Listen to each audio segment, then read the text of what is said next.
Добрый день. Сегодня я хочу рассказать про одно женское заболевание, которое не нужно лечить. Общая тибетская медицина все заболевания делит на 4 группы. Одна из групп называется Тарнучная. Это относится к группе заболеваний, которые излечивают иммунную систему самого человека. Если это тибетское слово переводить по имени тексту на русском, то получается болезнь фокус. Все знаете, фокус означает то, что происходит, и то, что показывается, это все неправда. Вот и человеческий организм также может показывать некоторые заболевания, как фокус. Древние тибетские ученые 400 с лишним заболеваний выключили именно в эту группу заболеваний фокус. В том числе некоторые женские заболевания. И пишется, что нет необходимости лечить эти заболевания. Например, эрозия шейки матки. Почему так? Потому что эрозия шейки матки считается нормальным физиологическое состояние женщины.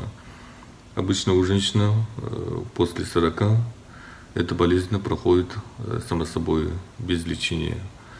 Тем более каждая вторая женщина в мире сталкивается с этими заболеваниями. На самом деле эрозия шейки матки – это миграция клетки шейки матки.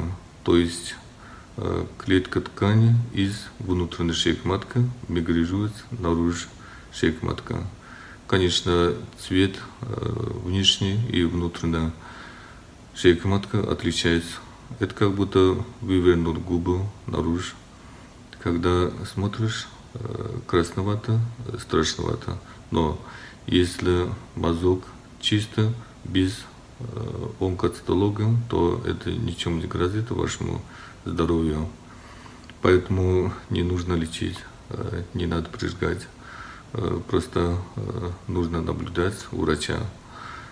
Так как после прижигания может произойти сужение шейки матки. Дефект шейки матки по-тибетски называется мекачпа.